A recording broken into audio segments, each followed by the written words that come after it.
Dapet. Yoi. Oke. Udah, mulai nih. 3, 2, 1, action.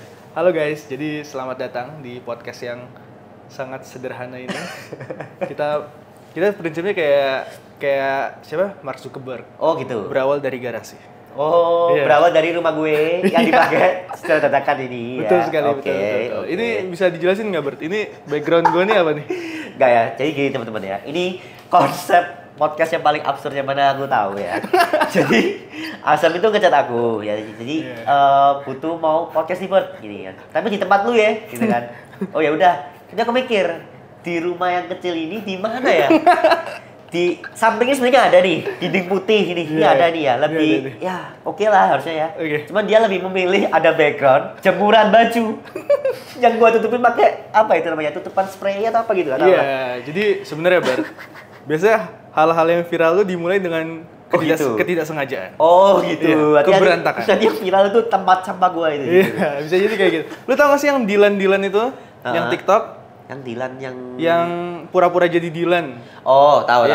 Itu kan dia kalau syuting kan di belakang rumahnya berantakan. Oke. Oh, konsepnya mau seperti itu. Konsepnya seperti itu. Oke. Jadi guys, ini adalah podcast Obrak yang kita sudah tidak syuting 1 tahun ya. Ya lama ya. Udah lama banget. Dan ini ada Mas Albert Sukianto.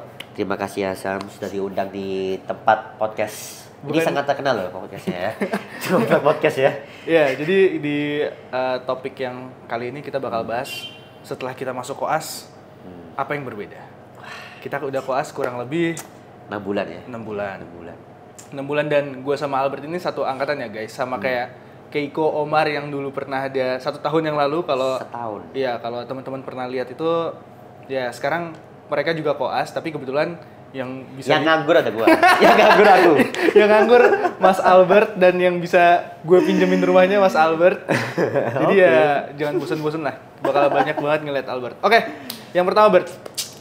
Kita kan dulu pas preklinik ngeliat koasnya tuh kayaknya mati nih gue. Kayaknya capek banget. Yeah. Gimana tuh realitanya setelah masuk koas tuh kayak mana? Ya, awal-awalnya kan aku mikir kayak koas tuh malah seru, aku mikir. Seru, terus kayak bakal banyak banget pengalaman yang aku dapat gitu loh. Karena kan kita udah monoton ya, kayak belajar di kuliah ya gitu-gitu doang gitu kan. Tapi ternyata waktu realitanya capek, serunya 20%. Jadi lu gak capeknya ya? Iya. Tapi gue setuju, karena di koas itu beda banget sama preklinik yang kita segala sesuatu diurusi sama admin. Ya, kayak contohnya dulu kalau kuliah di zaman sarjana, kita mau kuliah tuh udah tinggal duduk aja. Ya, duduk manis dapat. Duduk manis, dosen datang. Yes. Kalau sekarang kita yang harus ngechat, terus kita yang harus ngatur-ngatur reschedule-nya. Bahkan tiap dosen itu dokter itu beda-beda, kayak maunya apa yang harus ikutin dokternya. Iya, gitu jadi treatment-treatmentnya tuh beda banget dan karena kita ketemu di rumah sakit itu yang namanya attitude tuh harus benar-benar dijaga, Pak. Betul Pak. Dulu pas preklinik kita kan 90 orang di kelas. Jadi kalau yang duduknya depan ya jaga attitude. Yang belakang ya udah bodo amat gitu. Udah nggak bakal ketahuan kecuali yang dosennya mobilisasi. Jadi iya, betul. Dan kalau koas tuh yang ribet itu administrasinya. Iya, karena apa ya? Maksudnya kayak ada hal-hal yang memang kiranya menurut kita tuh nggak penting.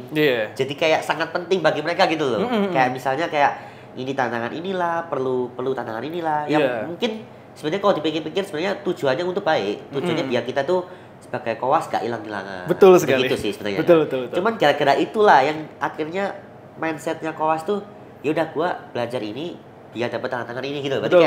Cuma sekedar itu doang. Biar kita lewat doang gitu loh. Dan dapetin tanda tangannya tuh nggak yang semudah itu. Betul. Karena seringkali kayak misal kita pengen kan jadi kalau di rumah sakit kami kan kalau koas itu belajar di rumah sakit. Nah, di rumah sakit kami itu ada PPDS-nya. PPDS itu dokter yang lagi belajar spesialis sama supervisor. Supervisor tuh dokter yang sudah spesialis. Nah, kita tuh harus dapat tanda tangan PPDS dan juga konsulen ini.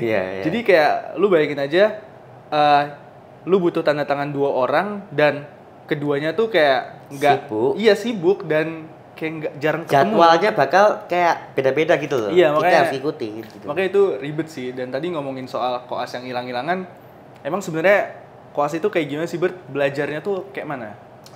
Ini kita bandingin sama preklinik aja deh. Iya. Aku biar mudah aja.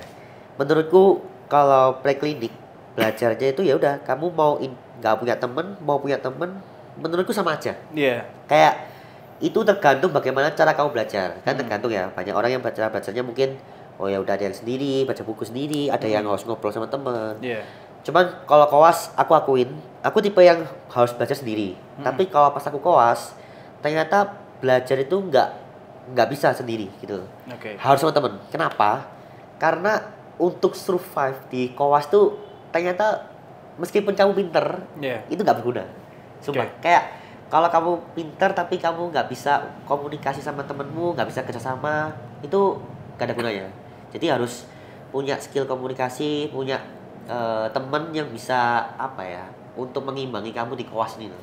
Itu penting sih sebenarnya. Dan gue juga sebenarnya lumayan kaget ya, teman-teman, ada beberapa temen yang dia tuh di zaman sarjana tuh kayak top banget.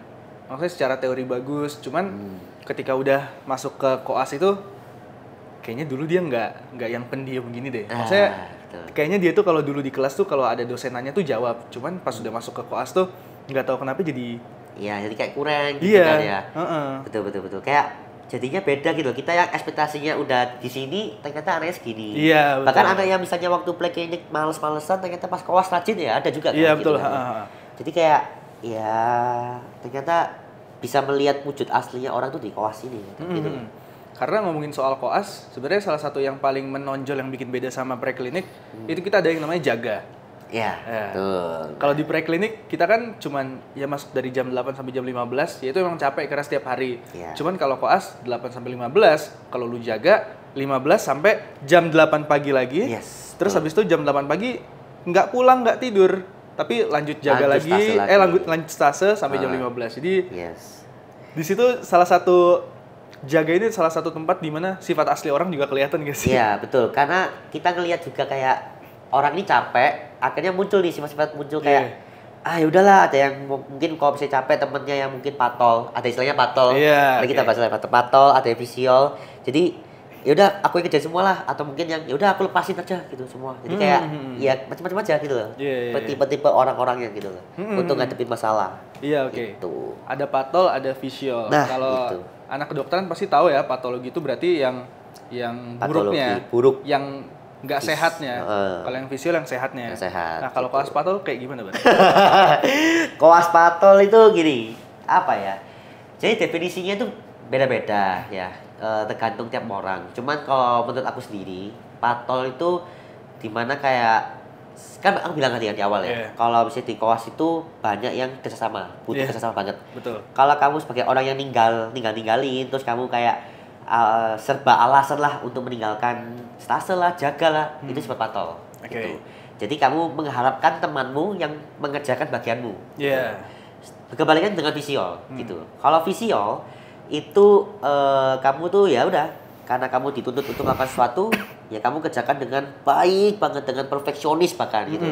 Tapi nggak memberatkan teman-teman sekitarmu, justru malah membantu teman-teman sekitarmu. Itu beda dengan patol kanan. Nah, ini patol kanan ini visiol, terlalu visiol guys. Nah, itu. Jadi saking dia baiknya, itu sangat-sangat, bahkan teman-temannya tuh jadi ketutup, bahkan jadi beban gak sih? Betul. Malah kayak jadinya kayak apa ya?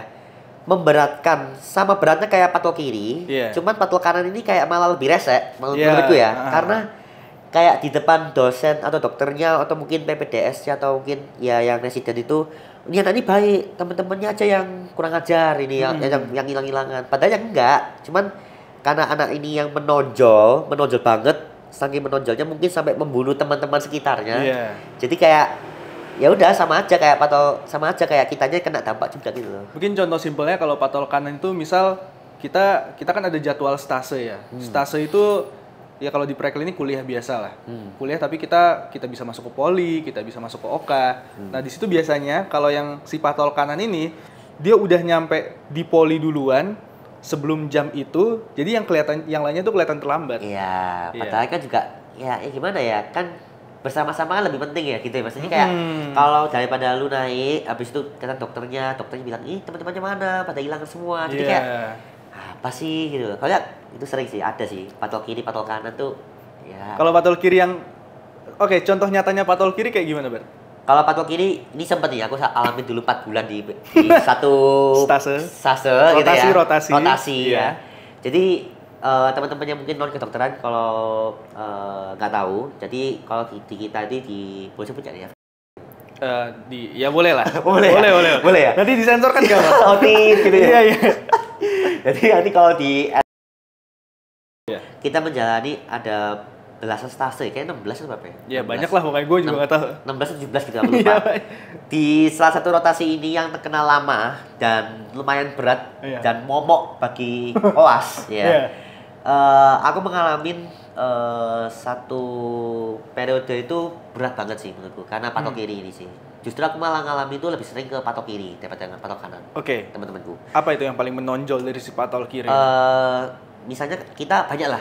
Jaga misalnya. Jaga itu aku bisa sampai 4 hari sekali jaga. 4 hari sekali. Jadi misalnya hari Senin jaga, Jumat jaga lagi. Oke, itu capek sih. Terus kita kan kalau weekend itu jaga, guys. Jadi bukan weekend itu nggak libur. Yeah. Jadi Sabtu pagi, Sabtu malam jaga ya kan ya.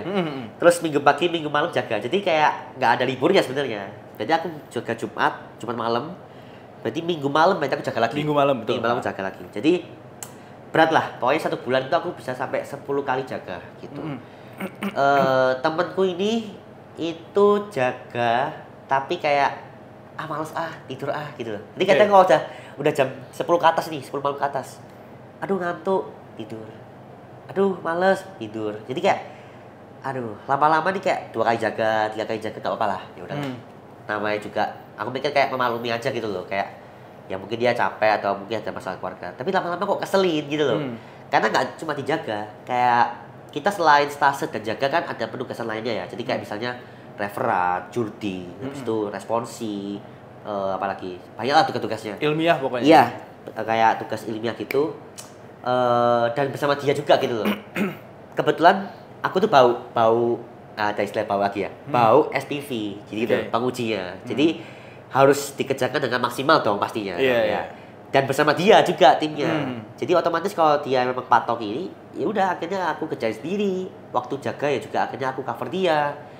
Jadi ya capek aja gitu loh. Sampai akhirnya kayak gak tau ya. Mungkin pas zaman pre-klinik tuh aku tipe orang yang kayak oh ya udah udah amat ya gue kayak ya udah kalau dia patok juga ya udah. Yang penting aku bisa nganggupi sendiri. Tapi pas koas nih ternyata nggak bisa, guys. Jadi kalau emang temenmu sepatok kiri itu ya ternyata juga ujung hasilnya akhirnya tuh nggak bisa yang kayak biasanya gitu, tetap jelek gitu. Jadi capek aja gitu. Karena di koas itu energinya itu benar-benar harus efisien gak sih? Iya, efisien. Selain itu kan kita juga punya kesibukan lain ya. Kayak misalnya Asam ini kan juga sibuk ya, guys ya. Bikin-bikin gini-gini juga di tengah kesibukan ya. Apalagi dia di stase yang mayor, istilahnya stase besar saat ini. Aku apresiasi sih buat dia yang masih bisa membuat konten seperti ini, niat datang ke sini gitu ya, jauh-jauh gitu ya. Iya, sudah lah. Gila sih. Gak apa-apa lah. Ya. Jadi kalian mendengarkan podcast ini dikala saya lagi stase paling besar di FK kita ya. Yang paling capek lah ya. Paling capek. Ya, cuman ya udahlah. Kalau patol kiri di pengalaman gua, jadi kan kalau teman-teman kalau kami tuh yang jaga itu ada tugasnya. Jadi nggak cuman jadi jaga tuh kerjanya ngapain aja sih? Jaga tuh yang pertama kerjanya ya lu ngurusin pasien kalau diminta sama PPDS. Kayak sesimpelnya misal ada orang yang baru masuk dia pengen rawat inap, kita ada tuh paket lengkap tuh, namanya kita harus EKG, kita harus ambil gula darah sewaktu, terus kita juga harus tanda-tanda vital kita cek semua. Nah itu salah satu tugas yang sifatnya kerja. Kerja alias mikir boleh, cuman tetap keputusan akhirnya di PPDS-nya. Ya betul. Ada satu lagi tugas yang kita harus mikir. Itu namanya morning report. Oke, ya. Nah, morning report ini kita ngelaporin salah satu pasien atau mungkin bahkan banyak pasien, beberapa pasien, dan kita mikirnya itu mulai dari wawancaranya sampai diagnosis dan tata laksana, dan itu kita presentasikan di depan konsulen atau dokter spesialisnya. Iya, dan juga seperti itu. Kayak kita tuh untuk membuat morning report tuh kita buatnya pas jaga juga gitu loh. Iya. Jadi kita jaga malam ya dari jam 3 sampai jam 6 pagi itu atau 8 pagi, pokoknya itulah. Presentasi jam 7 lah biasanya ya, jam 7. itu dapat pasiennya juga nggak tentu kan. Jadi kayak bisa sore, bisa malam. Nah itu yang nyebelin gak sih? Iya, itu yang nyebelin. Biasanya yang paling nyebelin itu jam 4 pagi kalau dapat pasien ya. Kita disuruh buat morning reportnya itu jam 6 pagi udah harus presentasi gitu. Iya. Itu pernah aku dapat ya dokter tit gitu. Nah, dan yang nyebelinnya sebelum presentasi lu harus konsul, Pak. Yes. Jadi misal lu dapat kasus jam 4 pagi. Terus lu harus presentasi jam 7 lah, let's say ya. Jam 7 pagi. Lu punya 3 jam, tapi lu harus konsul ke PPDS itu jam 5, jam 6. Ya istilahnya kayak tentiran lah ya. Tentiran tuh biar slide kita bagus gitu. Dan presentasi kita tuh jadi lebih berilmu lah. Ya walaupun ujungnya kebantai juga sih. Ya lu bayangin aja kayak gitu. Jadi lu pernah dapat pasien jam 4, Pak? Iya, Pak, pernah, Pak. Itu sama dokter itulah ya. Yang mungkin sudah terkenal ya di kalangan koas-koas kami itu. Jadi jam 4 pagi baru turun, baru di ACC sama dokternya, konsulennya. Iya, oke. Jadi PPDS yang ngajuin kasusnya, terus konsulen yang ACC ya udah kita yang ngerjain gitu kan. Jadi buat morning report tuh bukan sekedar cuma bikin PPT aja guys. Jadi kita tuh harus anamnesis lagi atau istilahnya wawancara lah ya. Wawancara, pemeriksaan fisik yang dimulai dari ujung rambut hingga ujung kaki gitu ya pasti ya. Terus kita buat tulisan tangannya gitu kan. Ada beberapa konsulen yang nggak cuma buat PPT doang, tapi harus tulis tangan. Habis tulis tangan kita bikin di PPT-nya gitu ya. Habis itu kita konsul PPTS dulu in English pastinya ya. Presentasinya dalam English ya. English. Jadi kayak ya gitulah, udah ngomong bahasa Indonesia aja kadang mikir apalagi Inggris gitu loh. Kayak kita aja nggak tahu penyakitnya ini terlalu dalam ngomong bahasa Indonesia aja nggak terlalu paham, apalagi in English gitu. Jadi tambah mati gitu ya. Jadi ya udah capek badan, nggak tidur, akhirnya waktu presentasi pun kita kan kadang pasti paham lah, kita nggak tidur semalaman, terus habis itu kayak disuruh presentasi kayak gitu, ya cara kan otak kan lemot ya. Iya. Apalagi SPV-nya marah-marah dong, misalnya kayak, kamu ini gimana, nggak belajar apa-apa ya, padahal kita otaknya aja yang akhirnya dapat PR. Iya, dapat PR banyak. Aduh, 100 penyakit, jatuh sebanding mati. Iya, tapi itu salah satu pengalaman yang berkesan gak sih kayak. Iya. Itu akhirnya nggak dilupakan akhirnya. Iya, Pak, itu lumayan menonjol sih. Kalau menurut gue dapat pasien jam 4 itu masih enak karena pasiennya masih udah tidur, terus juga pengen sholat subuh. Yang nggak enak tuh kalau dapat pasiennya itu jam 1 malam, Pak. Oh, iya. Gue pernah dapat pasien jam 1 malam, ruangannya udah gelap. Pasiennya itu penyakitnya tuh nggak cuma penyakit yang penyakit dalam, tapi pasien ada keluhan sarafnya juga. Otomatis gue kan nggak cuma wawancara, harus ketuk-ketuk juga nih. Betul. Karena kalau di saraf kan ya ada namanya refleks itulah. Iya, kita harus pemeriksaan saraf dan itu PR banget. Untungnya pasiennya baik. Pasiennya mau dibangunin, terus yang satu wawancara istrinya, yang satu yang gue wawancara suaminya dengan ketuk-ketuk itu. Aduh, tapi omong-omong ya masalah pasien ya. Iya. Lu pernah nggak sih dapat kayak pasien yang rese gitu? Yang kayak waktu kita wawancara ya apalah pengalaman lu ada nggak? Pasien rese nggak pernah, tapi hampir rese pernah. Apa itu? Jadi waktu itu jam 12 malam, gue diminta untuk paket lengkap. Paket lengkap ya, GDS dan lain sebagainya. Gue masuk bertiga sama temen gue. Permisi Pak, kami mau tensi, mau gula darah, mau EKG. Tapi sebelum itu ditanya dulu. Kenapa? Mas bukan koas kan ya? Yang maksudnya Mas bukan jadiin saya bahan buat belajar kan? Oh, oke. Gue jujur, Pak, kami koas, tapi kalau Bapak ini kami periksa bukan untuk kami belajar, Pak. Ini memang untuk memenuhi administrasi rumah sakit. Jadi jadi kami periksa ini bukan buat coba-coba, Pak. Oke. Ya, dan kami memang di sini perwakilan dari sebuah divisi. Terus ya udah bapaknya akhirnya mau tapi langsung cerita-cerita, oh ya sukses ya Mas, selamat, semoga lancar menjalaninya gitu. Kalau lu pernah dapat pasien yang rese? Sejauh ini yang rese banget nggak, cuman kan aku udah ngelewati stase tuh anestesi psikiatri, terus ilmu penyakit dalam gitu ya, dan di stase-stase ini tuh kayak berbeda banget kan itu kan pasti pasiennya ya. Kalau anestesi berarti pasiennya yang udah gak sadar kebanyakan. Psikiatri yang pasiennya udah gini-gini nih. Kalau IPD kan berarti kan penyakitnya yang macam-macam itu. Gitu kan ya. Yang rese itu biasanya ini pasiennya yang umum biasanya. Karena kalau di anestesi kan pasiennya udah tiduran, gak sadar. Kalau si psikiatri pasiennya kan gila. Jadi mana gak mungkin protes dong Mas itu. Pas IPD ini mungkin dia ada yang protes. Cuman menurutku nih ada salahnya kita sih sebagai koas. Gini, kan kalau kita tuh bilang tadi, kalau bikin morning report harus kita melakukan wawancara, pemeriksaan fisik, dan itu nggak cuma 1-2 anak doang yang melakukan itu. Waktu itu aku mungkin masih goblok ya, masih bodoh gitu ya, masih kayak akhirnya bareng-bareng tuh, ber-6 atau ber-7 gitu aku lupa, datang ke pasiennya duduk gitu, udah kita langsung bareng-bareng nanyain pasiennya, wawancara pasiennya, pokoknya bareng-bareng lah. Di satu bed itu kita lingkarin bednya, ada yang periksa fisik, ada yang sambil nanyain, pokoknya gitulah pokoknya. Dipikir-pikir lagi kayak goblok juga ya pasiennya gitu kan ya. Iya, kan dikasih istirahat ya. Iya gitu kan ya. Itu jam 12 malam itu. Jadi kalian ganggu ya dia. Banget. Jadi ya itu salah kita juga sih. Iya sih. Terus ini yang lebih goblok lagi adalah begitu kita misalnya ya udah nanyain pertanyaan A misalnya. Tahu banget.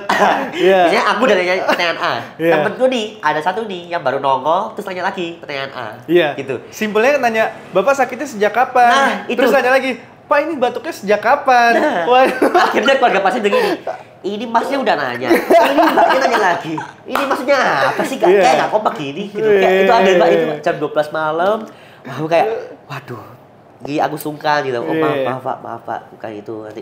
Makanya aku kayak evaluasi lah kan. Mungkin akhirnya ke temen-temenku kita bagi tugas lah. Maksudnya kayak jangan bareng-bareng. Maksudnya kayak 1-2 orang aja lah. Biar lebih terstruktur lah. Karena kadang kan juga kayak ya nggak enak lah ya kita sebagai koas pandangan ke pasien itu beda-beda ke koas. Ada yang mungkin pandangannya positif, ada yang mungkin pandangannya negatif kayak tadi. Mungkin ini buat pembelajaran ya, ini buat ada yang nggak mau gitu kan. Jadi aku mau membangun image kayak kalau koas itu dibutuhkan oleh pasien, bukan kita yang butuh pasien. Sebenarnya kita memang butuh koas itu butuh pasien guys. Jadi kalau misalnya nggak ada pasien kita nggak bisa berjalan langsung gitu. Real, makanya gitu. kita juga berterima kasih sih sama pasien-pasien yang udah mau kita periksa, yang udah mau kita tanya-tanya karena ya kalau dipikir juga tenang aja karena ilmu yang kalian pasien-pasien ini sakit, cuman ya kami belajar ya buat pasien-pasien kedepannya jadi ya nggak ada salahnya juga gitu. Jadi kan tuh kayak apa ya pengalaman lah, jadi pengalaman ada guru yang terbaik kan katanya. Iya betul. Jadi ya aku mau membangun image juga kayak yang katanya dokter-dokter dulu juga bilang kan ya. Dulu koas tuh dibutuhkan, dulu gak ada PPDS. Dulu kan cerita-ceritanya hitungan ya. Kayak gak ada PPDS, koas yang harus gini, harus ini. Kalau sekarang kan mungkin koas lebih gampang ya. Katanya gitu katanya. Mungkin jaganya gak terlalu berat katanya gitu. Jadi akhirnya kayak koas itu dipandang sebelah mata gitu loh akhirnya. Jadi aku mau tetap kayak kalau misalnya pasien itu juga butuh koas. Jadi kayak misalnya ada segala sesuatu yang mungkin mendesak atau penting, mungkin koas yang lebih tahu dulu, mungkin bisa disampaikan ke PPDS-nya atau mungkin ke SPV-nya gitu sih. Dan menurut gue sebenarnya kalau koas itu salah satu nilai jual kita itu kita bisa mengedukasi Pak. Iya itu. Jadi buat teman-teman keluarga pasien kalau misalkan emang punya pertanyaan, makanya gue setiap kali nyamperin pasien itu selalu nanya ada yang mau ditanyakan nggak? Karena itu hal minimal yang bisa gue lakuin aja. Iya, karena kayak tindakan kita juga masih kurang. Iya. Ya kan? Tindakan. Tapi kurang kita tuh dalam arti kita tahu teori, cuman kadang-kadang buat prakteknya kita masih perlu observasi. Betul. Kayak misalnya apa ya tindakan kayak sesimpel ngambil darah, flebotomi. Iya, ngambil darah, pasang infus gitu-gitu ya. Itu mungkin kita jarang melakukan karena jumlah koas makin banyak. Satu, terus sudah dilakukan oleh perawat. Perawat juga ada yang pendidikan perawat. Iya, betul. Jadi cuma kita doang. Iya, kita juga rebutan gitu loh, akhirnya tindakan gitu loh ya. Jadi kayak satu yang kita punya itu pasti ilmu yang kita pelajari dulu waktu preklinik gitu ya. 3,5 tahun itu kita belajar. Iya, itu yang harus kita aplikasikan ke pasien-pasien gitu. Karena kalau yang gue lihat sebenarnya gap antara PPDS dan pasien itu seringkali PPDS itu kan banyak pasiennya ya. Teman-teman yang lagi residensi, lagi belajar buat jadi dokter spesialis, sehingga ketika nyamperin pasien itu seringkali pasien itu nggak tahu dia bahkan nggak tahu dia sakit apa, rencananya apa. Mungkin residennya capek atau PPDS capek, terus habis itu banyak tugas juga kan dia kan ya. Kan dia kan juga selain kerja dia juga sekolah kan sebenarnya juga. Jadi kayak harus buat laporan, harus buat bahan jurnalnya dia atau mungkin tugas ilmiahnya dia gitu kan. Jadi ya mungkin istilahnya ke pasiennya mungkin dia kurang akhirnya edukasinya. Akhirnya mungkin ke pasiennya salah nangkep lah atau mungkin apa ya kayak istilahnya pasiennya juga asal iya doang. Kan kasihan juga akhirnya kan dia. Kalau misalnya dia nggak tahu gitu. Iya, jadi memang kalau memang kalian ke rumah sakit yang ada koasnya, jadikan koas itu sebagai jembatan aja kayak kalian mengeluhkan apa, ngomong aja ke koasnya ya. Insya Allah mayoritas koas akan menyampaikan ke seniornya. Memang mungkin yang patol tadi mungkin nggak bakal nyampein ya. Cuman kan mayoritas kan pasti pengen jadi dokter yang baik, jadi sampein aja. Iya, betul sih. Cuman ya kita nggak menutup kemungkinan lah. Pasti ada yang koas yang pinter, koas yang goblok ya ada, koas yang males. Iya, sama kayak dulu pas SMA SMP ada yang ranking paling bawah, ada yang ranking paling atas. Sama aja. Cuman yang aku lihat sih sebenarnya nggak seburuk itu kok gitu. Kualitas koas juga di tahu ya di sensor tentu ya. Itu itu bagus kok menurutku. Malah kayak misalnya justru banyak tindakan atau di koas ini menurutku kurikulumnya juga cukup oke gitu. Meskipun perlu banyak revisi dan perlu banyak perbaikan lagi. Sehingga kalau misalnya pasien-pasien yang perlu pertanyaan atau mungkin perlu bantuan itu koas-koas di sini cukup bagus lah. Ada bekalnya lah. Ada bekalnya, bagus ya itu maksudnya. Tadi ngomongin soal perdosenan, per konsulen, per SPV. Oke. Kita sebutnya konsulen aja ya. Iya. Oke. Tapi mungkin lebih general ya. Lu lebih milih dosen yang pelit nilai tapi ngasih ilmunya oke, atau dosen yang murah nilai tapi kayak ya udahlah lu ngasih kertasnya nanti gue isi nilai gitu. Artinya nggak ngasih ilmu, milih mana? Oke. Sebenarnya kalau tujuan koasku sebenarnya ya. Sebenarnya tujuan koas ini kan kita cari IPK dulu pas preklinik lah. Gak tau ya, kalau pas koas ini aku kayak lebih nyari ilmunya sih gitu loh. Karena pas koas ini kita udah mau UKPPD atau ujian untuk mau ke dokternya ya guys ya. Udah mesti dokter gitu loh. Kalau tanpa bekal ilmu itu kayak aku takut sendiri gitu loh. Cuman dalam pelaksanaan koasnya kita tuh lebih milih dokter-dokter yang murah nilai, yang mungkin bukan males, mesti kayak ya udah sekadarnya aja lah. Kamu nilainya bagus, cepet juga kelar gitu. Ya maunya gitu karena ya dengan pressure tekanan ini tuh maunya yang melewati dengan santai lah gitu. Gitu sih. Kalau kamu gimana, Sob? Kalau gue lebih milih dosen yang pelit nilai tapi banyak ilmu, Pak. Karena gini, Pak. Kita tuh perlu disadarkan seberapa goblok diri kita. Iya, betul. Gue jujur, gue sangat suka digoblok-goblokin sama SPV, PPDS. Itu hiburan gue di situ. Karena ketika gue digituin, gue merasa, oh iya, gue nggak tahu anjir. Karena kalau misalkan ada beberapa dosen yang ya udah nilai presentasi bentar, kasih nilai, kelar udah. Emang kewajiban itu selesai. Cuman lu nggak bakal merasa, lu nggak bakal tahu kalau lu nggak tahu, Pak. Iya, betul, dan nggak seru juga sih sebenarnya. Iya, jadi kayak gue sih nggak apa-apa ya digoblok-goblokin asal nggak depan adik kelas. Gue pernah dulu pas, jadi kan kalau lagi koas itu kita tuh OSCE-nya itu setiap selesai stase, setiap selesai rotasi. Jadi misalnya gue selesai psikiatri, untuk mengakhiri rotasi psikiatri itu OSCE. Beda sama preklinik dulu yang setiap 1 semester, which is 4-5 bulan baru ada OSCE. Kalau ini bener-bener setiap rotasi. Waktu itu gue pernah rotasi bedah. Ada OSCE yang namanya hand rubbing. Ya pokoknya cuci tangan lah. Cuci tangan, scrubbing. Oke lah, itu ada PPDS ya kan. Gue baru mau mulai, tiba-tiba ada bocah-bocah elektif masuk. Oh, pas itu elektif terus itu ya? Waktu itu lagi musim elektif. Elektif itu mahasiswa sarjana yang lagi ngeliat kegiatan di rumah sakit apa. Salah satunya ngeliatin gue yang OSCE. Observasi lah mereka. Wah itu nyebelin sih, karena itu baru mau mulai. Terus habis itu si SPV-nya tuh ngomong, ayo sekarang kita liatin nih dekoasnya lagi OSCE. Bangsat. Itu malu sih kalau salah kan. Dan gue bukan tipikal orang yang hafal checklist, Pak. Jadi gue lebih kayak garis benang merahnya adalah makanya umumnya lah. Kayak hand scrubbing kan 212 kalau nggak salah. Ya, betul. Nah sebelum 212 tuh ditanya dulu, ini seharusnya ngelepas apa. Oke lah, gue disitu agak bisa, agak enggak. Itu agak malu. Terus habis itu gue bilang, habis itu untuk cincin kawin mungkin nggak dilepas nggak apa-apa. Terus obedesnya ngomong, loh cincin kawin juga harus dilepas lah. Terus gue bilang, izin dok, waktu itu saya dijelasin sama SPV ini, konsulen ini, itu udah atas lah. Kalau cincin kawin nggak usah dilepas. Habis itu konsulen langsung, PPDS langsung kayak, oh ya udah oke. Tapi itu cuma adik-adik koas, adik-adik elektif ya. Jadi kayak ada pressure-nya kayak gimana ya? Kalau misalnya kita salah, malu juga. Iya, karena kan pasti ada anak-anak elektif tuh mikirnya, wah ini kakak kelas gue nih, udah pinter nih. Kakak kelas gue nih yang pernah ospekin gue dulu ini. Gue nggak pernah, lu pernah. Nah, ada satu step yang di hand kan kalau kita di Oka yang di rumah sakit ini kan nggak pernah yang kayak make apa tuh sikat itu nggak pernah. Oke, bersihin kuku itu kan. Osce ada pak. Osce ada. Coba praktekin gimana? Rasanya pas di Oka cuman gini-gini doang dah. Tiba-tiba set. Nah seharusnya bener satu arah kan? Iya, satu arah. Betul. Gue gini, set. Dimarahin. Iya. Kamu gimana sih? Ya maaf dokter, saya di sini nggak ada. Ya tapi kan kamu udah belajar. Iya dokter, mohon maaf dokter. Tapi emang OC kan emang menegangkan nggak sih? Iya, ini udah tegang ditambah ada adik-adik anjir.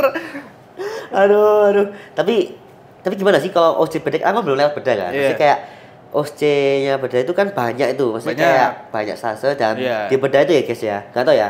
Kalau di bedahnya di rumah sakit kita ini, itu kan ada bedah PTKV, ada onko, ada orto, uro dan banyak macam-macam. Pokoknya bedah-bedah yang udah spesifik ada lah. Itu cara belajarnya gimana sih kan? Kita nggak tahu ya. Nanti kayak seharusnya kayak uro yang keluar apa aja atau orto apa, atau mungkin ada apa ya contekannya gitu atau gimana? Sebenarnya kalau kayak gitu pertama lo ngambil dari kompetensi yang kita tuh yang mana.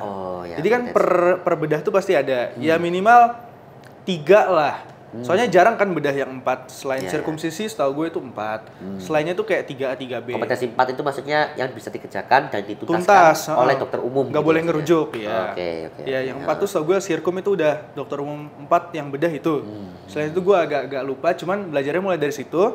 Nah nanti biasanya di setiap divisinya tuh ada kayak misal digestif tuh ada appendicitis, terus ada hernia sama ada apa tuh yang di pantat itu gue lupa lah namanya apa. Hemoroid. Iya. Nah itu lu pelajarin aja biasanya. Berarti pelajarin penyakitnya gitu ya. Pelajarin penyakit sama kira-kira kan lu dokter umum kalau di perifer, nah nggak ada pemeriksaan penunjang, lu bisa ngapain? Berarti dari wawancara dan pemeriksaan fisiknya yang mengarah ke situ gitu ya? Iya, sama biasanya ada mnemoniknya kayak misal appendicitis itu ada Mantrels, Alvarado score, itu lu pelajarin. Nanti biasanya kayak gitu dan biasanya pertanyaan penjebaknya kalau misalnya gue dapetnya appendicitis kemarin, pertanyaan penjebaknya ini boleh dikasih NSAID nggak sih? Nah, seharusnya nggak boleh karena kan bisa masking pain. Nah itu bisa memberi nilai yang jauh. Gue bilang nggak bisa itu dapat 95. Temen gue yang bilang bisa tuh dapatnya 85 atau 90. Ya walaupun tetap bagus-bagus aja. Cuman itu salah satu yang ini. Ya kayak nilai plus gitu ya berarti. Ya. Cuman tetap menurut gue kalau OSCE di koas ini lebih berat karena lu bisa nggak lulus. Gitu. Lu bisa nggak lulus. Itu kacau sih itu. Aku pernah cerita kayak itu stasemu ya berarti pas beda. Jadi kayak ada 8 stase atau berapa? 9. Gue lupa kayaknya 8 deh. 8 ya? Kayaknya 8. Bisa 1 atau 2 yang nggak lulus habis itu harus pulang lagi gitu ya? Iya. Itu gimana ya? Maksudnya itu zaman sebelum gua. Jadi sebelum gua lu nggak lulus 1, lu tulisannya ngulang walaupun tetap yang diulang yang nggak lulus itu. Iya, yang nggak lulus itu bukan ngulang satu rotasi bedah 2 bulan. Nggak kolektif gitu ya? Enggak. Tapi peraturan terbarunya itu kalau lu udah yang penting ada minimal lulusnya. Nilainya gitu ya, ada minimal nilai. Enggak, minimal stase OSCE-nya lulus berapa. Misal lu nggak lulusnya cuma 2 itu hitungannya tetap lulus. 2 dari 8 gitu. Iya, tetap lulus. Gitu ya? Setahu gue gitu deh. Tapi kalau yang nggak lulusnya kayak 5 itu ngulang tulisannya. Tapi gue nggak tahu ya mekanisme ngulangnya semuanya atau cuman yang nggak lulus aja. Tapi ya ngomong masalah OSCE, nggak tahu ya. Ini bener atau enggak? Karena aku juga belum pernah menjumpai. Kalau dari ceritanya konselor itu kan mereka yang uji kita kan, gitu ya. Ceritanya ada yang ini nggak sih, tahu nggak kayak yang pas OC masih belum bisa apa-apa, berarti kayak scrubbing aja masih nggak tahu cuci tangannya bener gimana. Habis itu temuan positif appendicitis juga nggak tahu. Itu ada loh ternyata teman-teman yang mungkin patok kiri tadi mungkin yang separah itu, yang mungkin koas di stase itu yang udah lama misalnya 2 bulan 3 bulan bahkan nggak tahu apa-apa gitu. Itu bisa jadi loh, bisa ada. Itu menurut gue masalah sih, dan gue juga ini bukan maksud merendahkan sesama sejawat, cuman dulu kan ada koas-koas zamannya Covid ya. Nah, itu pernah gue ketemu pas gue lagi stase luar. Itu sesimpel memberikan vaksinasi aja, ada beberapa dokter yang lagi internship itu masih belum terpapar gitu. Karena memang balik lagi kan entah dia yang terlalu patol kiri atau emang dari kesempatannya itu kurang. Jadi kan memang beda-beda. Cuman gua rasa sih kalau udah di zaman-zamannya sekarang, mumpung makanya gue bilang tadi lebih baik pelit nilai karena kita jadi nggak tahu Pak. Kalau kita nggak pernah dimarahin tuh kita nggak tahu kalau kita nggak bisa. Jadi kayak pasti ada 1-2 yang pas udah OSCE pun dia nggak tahu gitu. Bahkan benang merah dari OSCE-nya itu apa dia nggak tahu. Iya, karena kayak sebenarnya percuma sih nilai bagus atau gimana. Karena kita begitu lulus juga di rumah sakit pun untuk meng-hire kita atau merekrut kita sebagai dokter umum di sana itu jarang banget untuk nanyain nilai gitu. Bahkan mereka ada ujian sendiri lagi kan.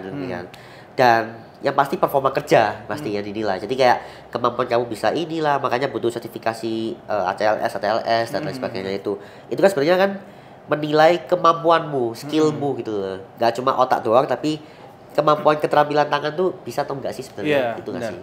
Dan salah satunya kalau kita GP itu diagnostiknya Pak. Bahkan gue pernah diceritain sama PPDS Bedah. Jadi ada rumah sakit di Jakarta yang gajinya 2 digit, which is banyak buat dokter umum. Iya, betul. Kayak kalau nggak salah 15. Okay. Itu dia mau nge-hire orang yang bisa baca CT scan, bisa interpretasi EKG dengan benar dan tepat, bisa interpretasi MRI. Jadi kayak itu tuh hal-hal yang emang bahkan kita pun bukan kemampuan kita kan. Buat CT scan, MRI, maksudnya ya di situ lu harus kejar. Makanya gue bilang kalau lagi di bedah tuh kejar lu bisa baca CT scan ini. Iya, makanya kayak banyak yang aku jumpai kayak misalnya kayak kalau dokter-dokter itu ya karena mungkin udah banyak jadi kemampuan belajarnya juga akhirnya kesempatan belajarnya kurang gitu loh. Aku takutnya kayak kualitas dokter kita tuh apakah menurun atau enggak gitu loh. Menurut kamu gimana sih? Kalau soal kualitas dokter sih sebenarnya menurutku makin kesini secara keilmuan makin meningkat. Tapi kalau secara skill gue rasa karena makin banyak mahasiswanya makin banyak. Ya, setuju. Jadi gue aja bahkan pas tas bedah kan sebenarnya kan salah satu hal yang harus kita kejar itu kita bisa jahit. Pasien kompos mentis ya. Pasien sadar. Itu bahkan minoritas. Maksudnya nggak semua orang dapat. Gue dapat alhamdulillah. Di fase mana? Bedah pas lagi jaga UGD. Jahit inilah waktu itu dia. Iya, waktu itu kita jahit antar kulitnya gitu. Iya, diajarin sama PPDS ortopedi. Itu jadi kayak menurut gua kalau soal skill tetap lebih jago orang-orang zaman dulu. Cuman kan tetap kita kan nanti pas internship, pas zaman-zaman dokter umum pasti bakal terlatih sih menurut gua. Oh, iya sih, makanya. Cuman ya menurutku sih kesempatan ini ya berkurang sih. Setuju ya dikatain Asam sih. Kayak ilmu makin berkembang, makin pesat. Kita juga pastinya orang-orang umum pun sebenarnya nggak cuma dokter aja. Kayak orang umum pun bahkan ngerti sekarang kayak harus ngapain ini kok misalnya TBC, sesimpel TBC lah, alur diagnosisnya harus gimana, harus periksa apa dan sebagainya. Yang bedain kita sama dokter umum sama dokter ini ya berarti kan kemampuan tadi diagnostik, habis itu kemampuan kita bagaimana kita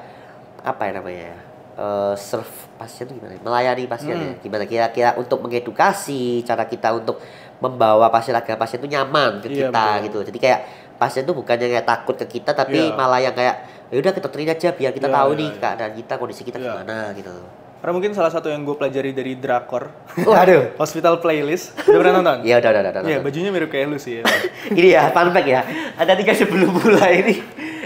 Kayaknya lu ganti baju deh ke scrub ya. Kayaknya biar lebih ke arah dokter gitu, kelihatan dokter gitu ya.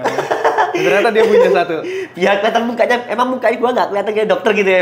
Daripada gua sih lebih kelihatan lu sih. Coba deh ya gitulah. Tadi balik lagi kita ngomongin soal perkoasan ini. Kalau menurut gua salah satu yang paling nyebelin di koas itu adalah mungkin dulu pas kita preklinik dengar-dengar soal perawat itu galak. Oke.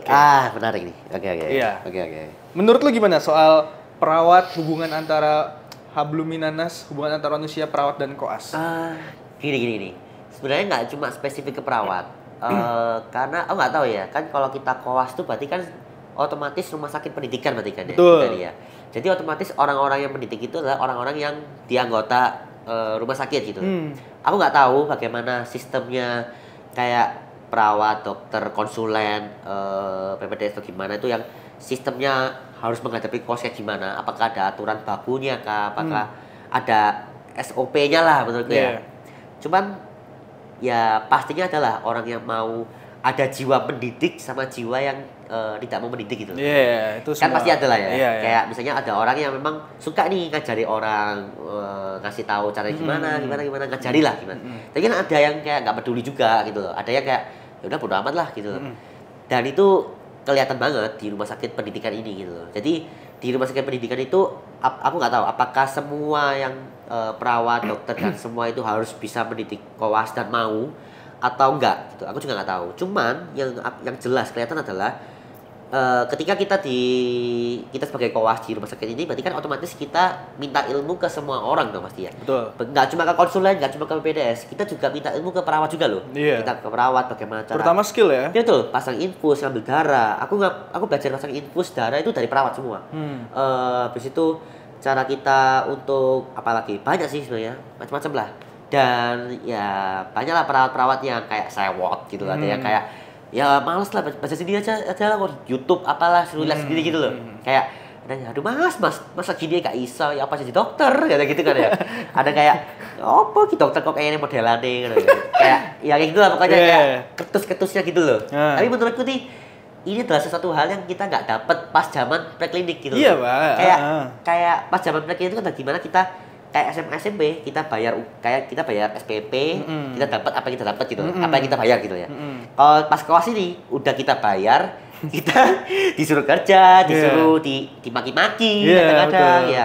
Tapi ya ilmunya itu gitu loh. Kadang kayak nggak tahu ya, bingung sama temen-temen nih kayak yang kita udah bayar kelas, tapi kok masih diginiin gitu ya, masih nggak terima. Justru menurutku seninya di sini loh, seninya kayak kita dapat teguran gitu, akhirnya kita malu, kita akhirnya belajar gitu loh. Kan hasil gong akhirnya kan kita jadi GP atau jadi dokter umum yang baik gitu loh. Jadi yang bisa di perifer, yang bisa nanti di daerah kita tanpa bantuan kita bisa gitu maksudnya. Ya itu sih sebenarnya seninya.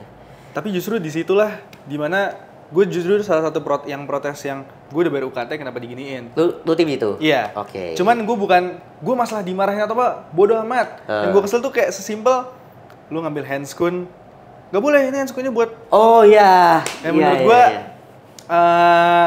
ya nggak salah juga sih sebenarnya karena kan mereka lebih banyak take care of patient. Cuman kan ya kita kan mau minta gitu, masa fasilitas yang kayak gitu aja kita nggak punya gitu. Makanya jadi kayak itu mungkin aku pernah tanya sih ke perawatnya. Sebenarnya kayak sesimpel ini deh, ngambil ya handscoon dari ngambil ini. Kalau kita cek di DS tuh apa namanya? Stick itu loh. Iya, stick. Itu sebenarnya itu gimana sih kalau kita nggak boleh ambil banyak-banyak, harus per pasnya satu gitu-gitu ya. Ternyata itu di mereka pun ternyata ribet gitu loh. Kita kan disuruh nge-print dulu kan yang kayak barcode-nya pasien. Terus alatnya nge-scan. Ya, ternyata itu ternyata harus satu itu ditukerin satu stick, Pak. Jadi kayak wah, benar-benar dihitung nih. Jadi kan dia kayak ya rumah sakit sekali lagi kan rumah sakit itu bisnis sebenarnya. Jadi ya mungkin ya rumah sakit juga nggak mau rugi. Jadi diminimalisir lah mungkin kehilangannya mungkin gara-gara kebodohan koas mungkin ya itu rumah sakit aja sebenarnya itu administrasi. Kemungkinan menurutku sih bukan karena perawatnya yang pelit tapi bisa jadi karena administrasi di rumah sakit yang menuntut mereka seperti itu. Betul. Ya mungkin itulah buat teman-teman. Jadi kalau nanti pas koas tuh nggak yang sesimpel lo bisa melakukan banyak kesalahan gitu. Bahkan di banyak kesempatan itu ya one shot aja. Kalau nggak one shot ya udah. Kalau lu berani lu minta lagi, kayak contohnya ngambil gula darah tuh nggak selalu sukses. Karena kadang-kadang entah sticknya yang error, betul. atau darahnya yang kita kurang kedikitan. Jadi karena di pasiennya nggak ada yang kental, ada yang terlalu encer gitu kan. Nah itu masalah-masalah kayak gitu yang menurut gue di koas itu agak-agak unik sih. Iya. Dan ngomongin soal koas dan keunikannya, menurut lu stase mana yang paling seru? Aduh. Tanpa menjilat SPV. Gue tau lu pengen masuk spesialis apa, cuman oke lah. Oke. Aku tuh betul guys, di bulan pertama tuh aku udah lewat anestesi, terus lanjut psikiatri, terus ada IPD. Dan sekarang aku lagi bedah. Ya. Di IPD tuh udah lewat ada kardio atau jantung, terus paru sama rehamedik. Ya. Yang paling seru ya. Stase yang sebenarnya aku mau jadi dokter kardio guys, dokter jantung sebenarnya. Cuman yang selama ini aku lewat paling seru adalah anestesi ternyata. Anestesi ya. Ternyata selama 6 bulan ini aku sudah melewati sejauh ini anestesi. Karena menurutku anestesi itu apa ya? Segala dinamikanya ada gitu loh. Kayak kalau di IPD kamu ya udah kamu melihat pasien itu secara komprehensif banget. Dan ya udah apa ya kayak ngelihat dari ujung rambut, ujung kaki, dia semua penyakitnya ada semua. Dan apa ya? Setahu gue kalau IPD ada kegawatan, Yes. itu rata-rata nyerahinnya ke anestesi. Iya, Setahu gue betul. gitu. Dan anestesi itu aku lihat bukan cuma serunya di kegawat daruratnya, tapi karena kita selain harus berpikir cepat, Nah itu. selain berpikir cepat, tapi kita harus tangani keluarganya juga. Oke. Itu menarik gitu. Aku pernah lihat kayak PPDS anestesi itu apa ya? Kayak dari ceritanya ya. Dari ceritanya tuh dia 7 hari bahkan belum pulang dari rumah sakit. Oke. Si Karena PPDS-nya? Iya, si PPDS-nya. Iya. Dia tuh ya segitu effortnya gitu loh untuk jadi spesialis anestesi gitu ya. Tapi mereka juga selain nangani pasien yang sangat harus cepet, harus kalau nggak cepet ya pasiennya udah meninggal gitu aja. Tapi ada keluarga pasien yang kayak kadang rempong, kadang kayak ya gimana ada yang kayak gitu. Kita yang harus edukasi. Jadi gini Bu, ini. Jadi kayak wow, kita selain berpikir cepet kayak tak, tapi ngomongnya harus juga yang jelas gitu loh ke pasien dan bahasa pasien gitu. Iya, paham. Dan itu menurutku susah. Dan itu aku apresiasi banget kalau jadi dokter anestesi itu nggak mudah gitu loh. Dan memicu adrenalin aja gitu loh. Iya, Dan itu aku suka gitu loh. Daripada yang mungkin aku nggak tipe orang yang kayak harus kalem, harus yang ngomongnya santai, harus kayak mungkin dokter IPD atau dokter yang lainnya, psikiatri gitu ya mungkin ya, yang harus membangun suasana kepada pasien yang harus banget kalem banget gitu ya. Nggak bisa aku. Makanya aku kayak lebih suka ke arah tindakan. Makanya aku selain kardio, aku juga PTKV maunya. Tapi melihat anestesi ini juga kayaknya menarik gitu. Memang menarik sih anestesi. Iya, kalau lu Sam? Kalau gue paling seru menurut gue tuh IPD. IPD. Karena kalau di pasien bedah tuh kalau pas koas bedah tuh lu lebih ke kuli aja kan. Ya. Karena kompetensi kita di situ sedikit, terus kita kalau jaga ya antara lu jadi asistensi, pegang alat, kuli kan. Atau lu dorong bed, bantu buat periksa X-ray. Karena koas tuh di IGD tuh jangan salah guys. Kita sangat berotot di sana ya. Kita dorong bed, pasang EKG. Aduh. Bersihin luka-luka kalau habis operasi apa gitu lah. Makanya gue bilang IPD itu karena gue dapet stase pertama kali itu stase ruangan. Ruangan di ruang itu kita tuh harus bangun pagi, terus nge-follow up pasien. Nah di situ gue kayak bisa interaksi sama pasien, terus gue juga jadi bisa ngegali ini pasiennya apa. I see. Karena gue selama stase ruangan itu jujur aja gue fokus ke satu penyakit kuning pak. Jadi setiap ada orang kuning tuh, ini kenapa nih? Jadi kayak IPD itu menurut gue seru buat critical thinkingnya dan itu kan kayak dokter umum banget. Walaupun penyakit-penyakit yang nyampe di rumah sakit kita kan tipe A ya kalau nggak salah ya. Tipe A. Ya pokoknya yang paling penyakitnya yang udah dirujuk-rujuk mana-mana dah. Gitu, udah ribet gitu. Jadi lumayan sih penyakit dalam. Tapi kalau penyakit dalam spesifik lagi menurut gue jantung. Jantung itu yang pertama ruangannya dingin. Ruangannya dingin. Jantung nyaman lah ya. Iya. Terus juga bisa dibilang dia bersih pak. Bersih karena infeksinya minim. Pasiennya maksudnya kan ya. Iya.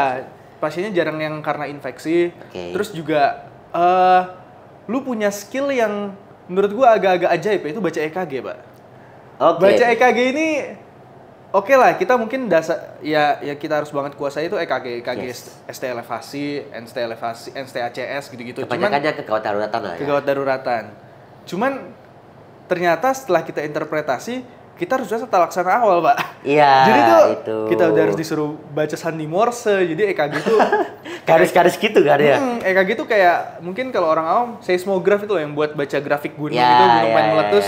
Betul, itu dia. Jadi itu buat ngebaca jantung kita kapan dia jelek, kapan dia bagus tuh itu dari EKG. Dan menurut gue kardio itu walaupun 2 minggu tapi lumayan berkesan lah karena mikir terus juga konsulennya bagus-bagus, baik-baik. Iya. Jadi kayak baik-baik ya konsulennya. Menurut gua baik-baik.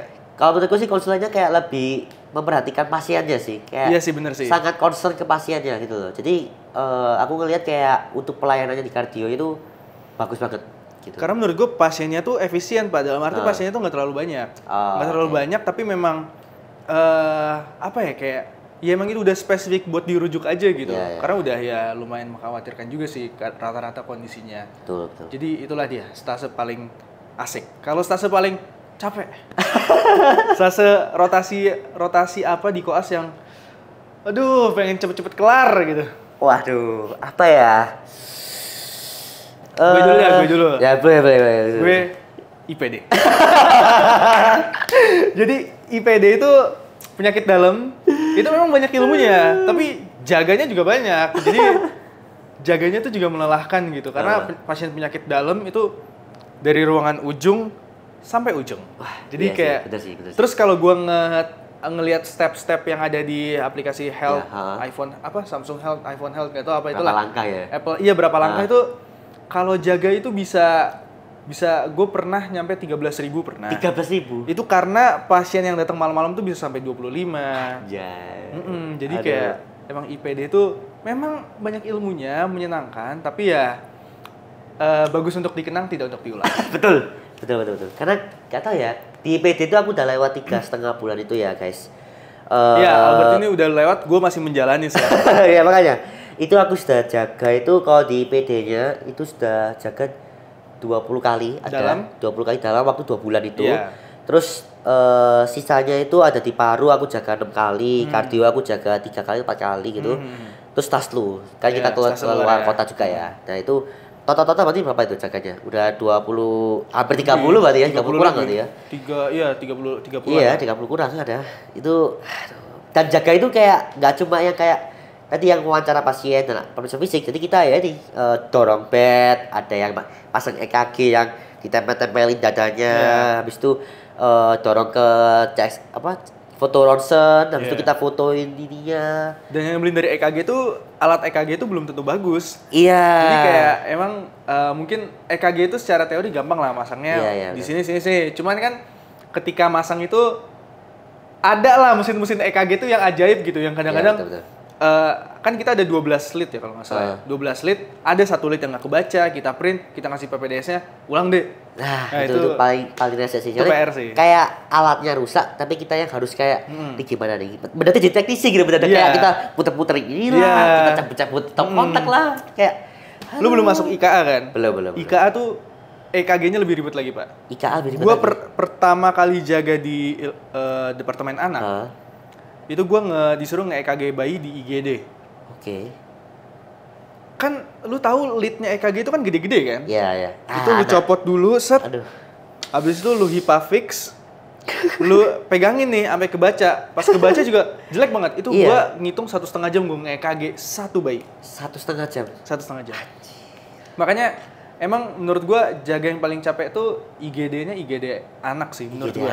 Walaupun pasien 4 itu udah banyak hitungannya, Pak. 4 itu udah banyak, apalagi bayi semua. Aduh. Karena IKA itu menurut gue lebih komplit dari anestesi. IKA itu dia selain ngurusin anak, ngurusin keluarganya juga. Iya. Nah, jadi kalau misalkan pasien MR lu dari IGD, lu wawancara orang tua yang bete karena anaknya sakit, itu nggak susah, susah ngejernya. Betul sih, apalagi mungkin bayi baru lahir atau gimana kan orang tuanya pasti sangat ini ya, kayak takut banget. Nggak sempet kayak punya pikiran udah kuasa belajar. Iya sih, betul sih, susah sih. Karena gue baru tahu setelah gue IKA tuh nggak ngurusin kesehatannya bayi doang, tapi mereka ngurusin perkembangannya, ngurusin emergensinya. IKA kalau ada emergensi nggak dikasih ke anestesi, Pak. Mereka take care sendiri. Itu nggak masuk bedah anak ya berarti ya? Bedah anak itu kalau kasusnya memang anak. Butuh bedah gitu. Iya, tapi emergensi beda lah. Lain cerita. Kecuali emang emergensi yang bisa ditata laksana bedah anak, maka IKA mungkin rawat bersama. Iya. Gitu ya. Kalau yang gue lihat sih gitu ya. Cuman kalau salah ya mohon maaf. Namanya koas. Koas itu emang sumber kesalahan kan. Iya, betul. Jadi mungkin buat teman-teman yang mau koas, menurut gue kita ngomongin soal skoteng tadi kan kita sempat gini ya. Kita singgung-singgung dikit lah. Iya, oke. Koas-koas yang itu skoteng tuh kalau nggak salah tentang koas ya. Koas-koas yang di skoteng tuh menurut gue terlalu simple. Karena kalau kita koas, kita tuh bakal bawa tas koas, Pak. Lu ada tas koas nggak? Tas koas semua? Ada di situ kayaknya. Coba ambil. Jadi koas tuh nggak yang cuman ngalungin stetoskop itu, enggak guys. Jadi koas tuh bener-bener yang kayak bawa tasnya tuh bahkan 2, tas ransel sama tas koas. Ini namanya apa panggilannya? Tas Doraemon. Kalau ini namanya tas Doraemon. Tas Doraemon. Jadi kita itu untuk menangani pasien-pasien mau di GD, mau di kamar dan sebagainya, kita tuh wajib membawa ini. Ini kayak apa ya? Nyawa kita lah gitu. Kayak tanpa koas lu nggak mungkin lah nggak bawa ini pasti. Kenapa namanya tas Doraemon? Karena dia buat banyak hal. Betul. Kalau lu ada banyak. Ini kita di unboxing berarti. Ini basicnya ya. Basic ya. Ada tensimeter. Ini tensimeter. Iya. Ya, yang kita pilihnya yang nggak ribet lah ya. Iya, yang wrist berarti. Yang langsung wrist Iya. gitu ya. Terus ada stetoskop juga. Stetoskop. Iya. Ini buat TTV sih. Iya. Suhu. Iya, buat standar TTV, tanda-tanda vital ya. Sama lagi ini. Ini pulse oximetry. Iya, buat ngecek saturasi. Saturasi oksigen. Terus nah ini jarang kepake sih, tapi namanya ini Nanti kepake di IKA. IKA. IKA itu, IKA. Gua belum pernah pakai sih. Iya, jadi itu namanya Tali. medline. Nah, kita ukur lah ya. Kita ukur. Terus tourniquet. Tourniquet. Kalau ini sering dipakai kalau pakai IPD sih, apalagi staslu aku. Buat apa itu? Kalau Pasien-pasien DB, Oke. staslu itu banyak banget. Aku waktu di Ulingi itu pasien DB banyak banget. Dan Oh, DB dewasa banyak ya? Remaja dewasa banyak ya situ? banyak. Dan tes tourniquetnya ya udah pakai ini. Udah. Pernah dapet yang positif loh? Sering, Pak. Tiap iya? hari, Pak. Tiap Oh, iya? hari dapat, Pak. Tiap hari, Pak. Gue pas IKA nggak pernah dapet yang positif masalahnya, Pak. Oh. Tourniquet. Ini nih, palu. Iya. Palu buat ngecek cek saraf tadi ya. Refleks. Ya. Terus pen light. Ini. Ini pen light. Iya, buat ngecek Buat refleks ngecek pupil. efek mata pupil. Lateralisasi juga bisa. Terus, nah ini kepake banget pas bedah ternyata. Iya. Alat ini ternyata banget. Gunting ya, emang gunting paling kepake, Pak, di bedah Pakai buat itu. gunting Hipafix lah, gunting plaster, gunting apapun ini. Iya. Pakai banget. Emang ada alat-alat ajaib sih. Sama satu harusnya pulpen sih, tapi pulpennya gua biasanya di kantong biasanya. Iya. Kalau nggak di kantong, gue juga biasanya di sini sih, dicantelin di sini. Iya, betul. Karena pulpen penting sih buat minta tanda tangan. Salah satunya itu. Iya, betul. Itu ngomongin soal stetoskop, lu pakai merek apa, Ber? Gua kalau yang biasanya sehari-hari APN biasanya. Heeh. APN. Cuman kalau misalnya kayak pas kardio, pas paru aku pakai merek ini sih, apa namanya? Hitman gitu. Oke. Karena ya lebih proper lah ya. Kemarin soalnya lagi rame tuh, kayak apa tuh? ada konsulen yang bilang koas tuh penting kalau stetoskopnya tuh bagus Litman. Ini. Terus ada koas yang nge-stitch katanya yang nggak semua koas mampu. Betul. Kalau menurut lu gimana? Stetoskop koas tuh wajib Litman atau enggak? Kalau gue ya, Ya. wajib. Pak. Itu wajib. Wajib menurut Wah. gue. Wajib Litman. Beda nih sama gue nih. Karena yang pertama kalau kita bicara soal biaya ya, menurut gue dari video ini tayang, misal lu nonton sampai sini, lu udah tahu kalau Litman itu penting, ya lu tabung lah dari preklinik. Orang cuma 1,5, lu tabung 1.000 tiap hari juga kena kayaknya. Kena kalau nggak 365. Bisa anjay. 365.000 dikali 7 semester, 2,1 malah lebih kan? Iya sih. Iya kan 1.000 tiap hari kan? 1.000 tiap hari ya. Iya, setahun cuma 365 dapat. Karena gue pengalaman di IKA. Gue ngedengerin pasien dengan PDA. Seharusnya tuh murmurnya tuh kedengeran keras, Pak. Cuman gue pakai stetoskop yang digantung di IGD karena gue nggak bawa. Waktu itu lagi di stase luar. Gue dengerin pakai stetoskop itu kok nggak kedengeran. Kurang gitu ya. Pas gue denger pakai Litman, kenceng, Pak. Wus, kenceng. Nah, di situ gue belajar kalau karena salah satu konsulen jantung anak yang subspesialisnya yang fellow-nya ngambil jantung anak itu pernah ngomong kalau stetoskop tuh kalau bisa langsung aja yang Litman kalau pas koas. Biar lu bisa ngedengerin variasi-variasi karena cuman di sini lu bisa dapet, Pak. Tapi kalau menurutku sih ya, nggak tahu ya. Aku kan beli varian 2. Aku beli 2 stetoskop. Jadi ABN. dulu tuh aku juga nggak tahu dapat operan dari siapa. Pokoknya kalau koas tuh kamu mending beli 2 lah. Satunya buat daily driver lu, berarti kayak buat sehari-hari. Satunya kalau saya buat ujian gitu. Jadi aku beli 2, ada yang merek ABN sama merek Litman gitu. ABN berapa? ABN aku 300 ribuan ya. 350. Litman 1,5 ya? Litman aku 1,9 belinya. 1,9. Dan selama aku pakai memang untuk kayak Litman itu pemakaian di telinganya nyaman, Pak. Kata ya kayak beda aja gitu loh, kayak meskipun lu bukan dengerin, cuma ditontonin doang itu enak Litman timbang ABN. Cuman aku kurang setuju nih kalau misalnya kayak dibilang Litman tuh ABN seburuk itu. Karena selama ini pas waktu aku paru itu waktu aku stase biasa tuh aku pakai ABN. Aku tuh kedengaran murmur. Terus apa ya? Kemarin waktu di IPD juga kedengaran suara bising usus dan lain-lain, ya tetap pakai ABN bisa. Jadi ABN itu ya nggak seburuk itu, guys. Jadi kalau kalian mau beli itu juga nggak apa-apa. Kalau mau promo boleh ABN ya. Cuman kalau pakai Litman emang aku akui dia lebih bersih suaranya. Suaranya emang dia lebih clear kayak kalau istilahnya apa ya? Istilahnya lu kalau pakai AirPod Pro lah. AirPod Pro sama AirPod yang biasa lah yang gitu udah ya. bisa noise cancelling. Ada noise cancellingnya. Jadi kalau pakai Litman tuh kayak memang ya mungkin sebenarnya bener kayak dengerin murmur di diastolik ya misalnya di bagian mitral gitu.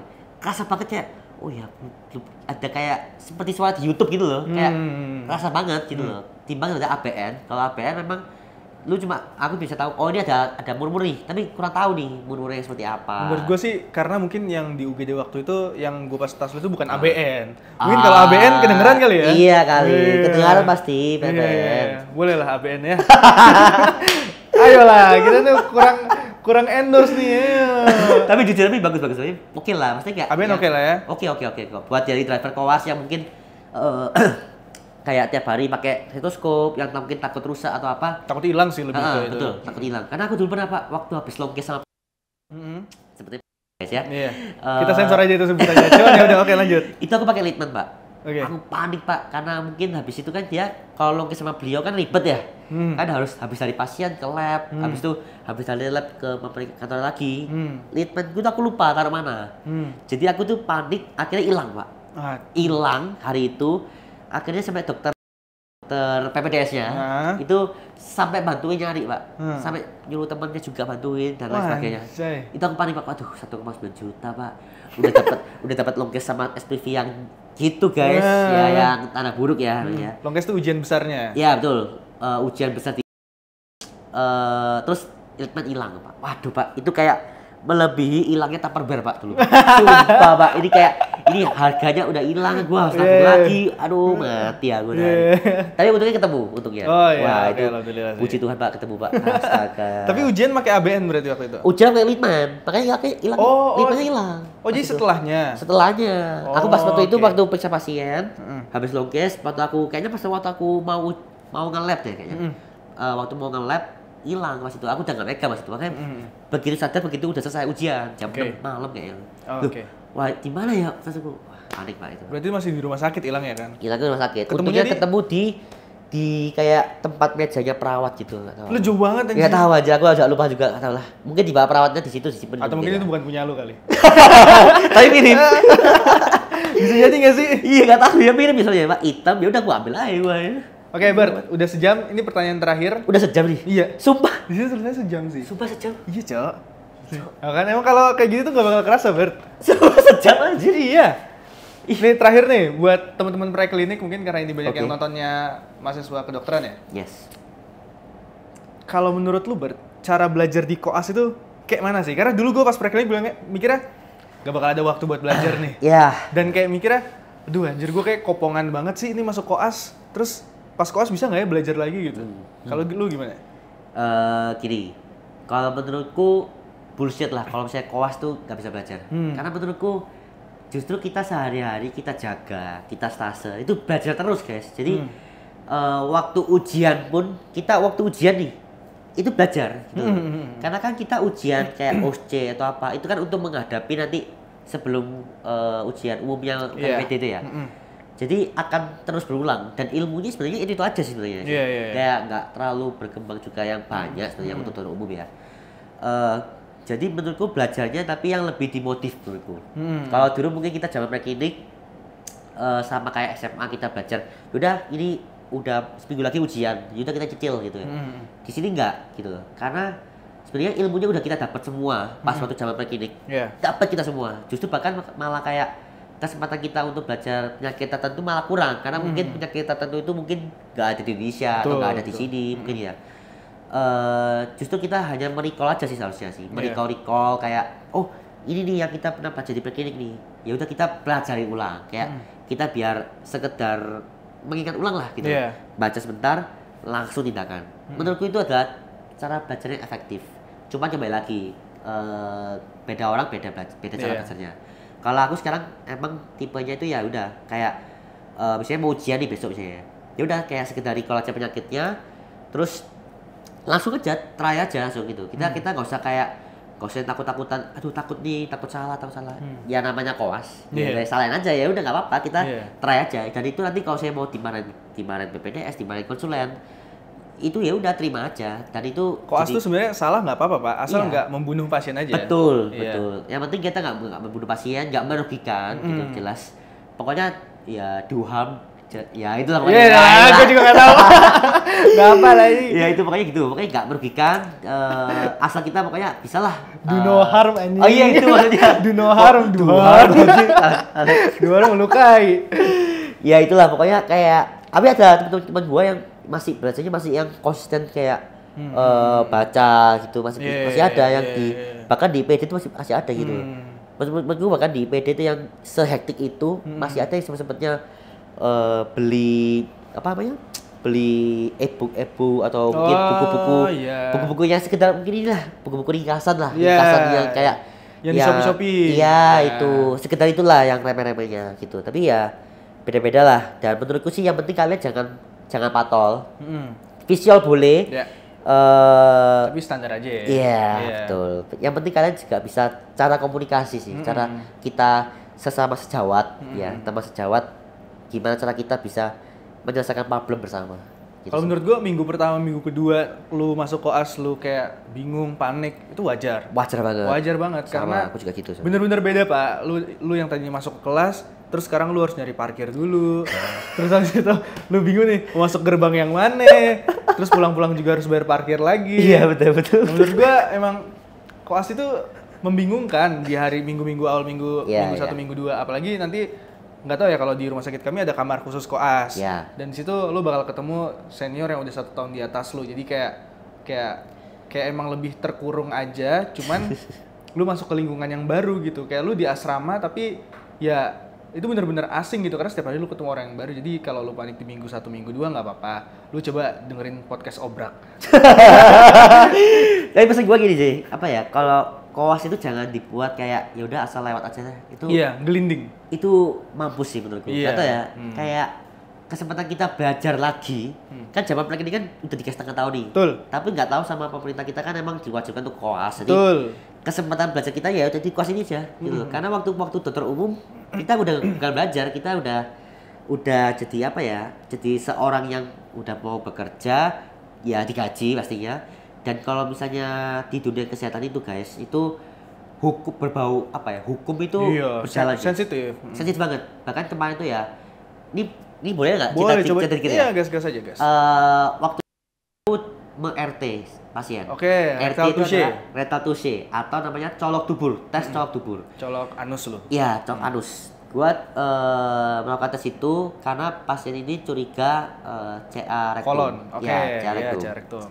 CA rektum itu kanker di rektumnya lah ya. Jadi kalian bisa search Google lah rektum itu apa. Emang teraba, dan ya habis gua RT itu pasiennya gua udah tanya ini. Di dekatnya PPDS juga, PPDS-nya. Ada PPDS-nya, ada akunya, ada pasien, ada keluarganya. Udah komplit itu. Udah komplit nih, dan kita sudah menginform concern. Udah bilangin kita sudah mau RT, tujuan RT-nya adalah ini, yaitu kita mau periksa apakah ada kecurigaan itu atau enggak. Terus dibilangin juga mungkin sedikit nyeri, tapi tenang saja dilakukan dengan dengan bersih lah, itu pakai handscoon, pakai gel dan lain sebagainya. Sudah dilakukan RT, sudah selesai, ternyata pasiennya sudah meninggal ternyata setelah itu. Enggak pas RT ya. Bukan karena gue RT terus meninggal. Gue kira gara-gara itu. Enggak. 2 jam kemudian. Seingatku 2 jam kemudian. 2 jam lumayan cepet sih. Itu cepat. Cuman aku ya waktu itu udah turun jaga juga ya. Dan si PPDS-nya panik, tiba-tiba ngubungin aku. Ada foto hasil RT-nya enggak ya gitu. Kenapa gitu kan? Kenapa? Foto hasil RT dari gini guys. Jadi habis di RT kan tangan kita pasti belepotan tuh. Tai itu kan pasti ya. Itu difoto karena kita harus melihat evaluasinya, apakah ada darah, apakah ada cairan khusus atau bagaimana. Pokoknya kita evaluasi hasil handscoon-nya ya. Ternyata nggak ada, karena kan yang di HP ku nggak. Dia pas itu fotonya pakai HP-nya si PPDS-nya kayaknya tuh, ingatku. Ternyata si keluarganya ini nuntut gitu loh. Nuntut guys. Jadi kayak udah ngiyayain pas itu ternyata nggak mau di RT gitu loh. Kayak iya kita pernah buktinya kita mau setuju atau gimana ya gitu. Jadi kayak nyebelin juga ya. Iya makanya kayak wah ini aku nggak tahu ini kayak gitu gitu. Dan itu kan akhirnya kan yang repot kan PPDS dan konsulennya mungkin ya. Aku juga nggak tahu ya. Kan kuasa kita cuma ya udah. Mungkin itu PPDS-nya udah banyak tugas makin banyak pak. Nah itu berarti habis ngurusin BPJS, ngurusin inilah apalah gitu kan. Jadi ya itulah kembali lagi kita nanti kalau udah di dunia kerja kita udah nggak bisa kayak koas, nggak bisanya kayak dinaungi oleh lembaga pendidikan gitu loh. Tapi kita mengatasnamakan diri kita sendiri gitu loh. Jadi kalau misalnya kita ada sesuatu tindakan yang mungkin kita salah, ya udah kita yang bertanggung jawab sendiri gitu loh. Menurutku itu kalau kita tanpa ilmu yang tinggi atau ilmu yang cukup, ya kita nggak bisa sih survive gitu sih. Ya menurut gua at least kalau lu pengen ngelakuin sesuatu, ya lu buka YouTube nggak apa-apa, tapi jangan di depan pasien. Ada temen gua lagi di IGD pengen ngelakuin pasang kateter. Dia nyetel cara pasang kateter depan pasiennya. Itu tolol sih itu. IGD bayangin. Aduh tolol aja. Maksudnya ya jangan segitunya lah. Iya, dokter juga manusia, kadang kita juga lupa. Meskipun Iya. kita sebenarnya mungkin waktu dulu ingat pasti ingat lah karena kan di zaman kita udah diajari, kita Iya. ujian tulis, kita ujian apa namanya? Ujian CBT, itulah, CBT gitulah. Terus kita ujian waktu preklinik, ujian pas waktu koas. Ya masa ya harusnya ingat, cuman kita mungkin ya lupa dikit lah gitu. Ya tapi ya gitu Iya. lah. Ya udah gitulah. Oke guys, ini udah 1 jam, sudah cukup lama. Kita pasti bakal bikin banyak lagi podcast kayak gini. Betul. Nanti kalau misalkan dari kalian ada yang mau ditanyakan, klik link aja yang ada di TikTok Obrak atau Instagram boleh. Terus nanti gue sediain form buat yang mau jadi mahasiswa kedokteran, tanya boleh tentang kalau kuliahnya gimana, atau yang lagi kedokteran nanya koasnya gimana, atau yang masyarakat umum mau nanya kesehatan, ya kita bisa jawab, tapi itu bukan saran ya. Itu bukan advice kesehatan ya, karena tetap harus ke dokter. Iya, betul. Jadi tanya-tanya aja lah. Nanti gue juga pengen bikin segmen-segmen namanya Dek Koas. Jadi kayak nanti ada yang curhat, kita jawab sesuai Dek Koas tuh kayak gimana. Bakal banyak lah. Jadi ya stay tune juga. Kita share pengalamannya kita aja lah ya. Iya. Bukan secara general, tapi Iya. ya pengalaman kita. Iya, aja. jadi jangan kira yang apa yang kita lakukan tuh Sama teman-teman yang ngelakuin enggak. Iya, Ya ini mah betul. kita aja, gua dan Albert. Jadi yang mau ngelihat Instagramnya Albert boleh Albert Suki, Albert_Suki bener. Boleh di follow, boleh. Oke, boleh di follow ya. Atau gue juga boleh. Adalah, ya gitulah pokoknya. Atau yang pernah ngeliat TikTok dia yang mukanya mirip-mirip tuh, ya itu dia. Oke, dah. Thank you Albert udah Oke. nemenin Thank you. obrolan kali ini. Semoga bisa memberikan sedikit ya Pencerahan. pencerahan lah. Pencerahan bagi teman-teman. Oke, bye-bye. Bye bye.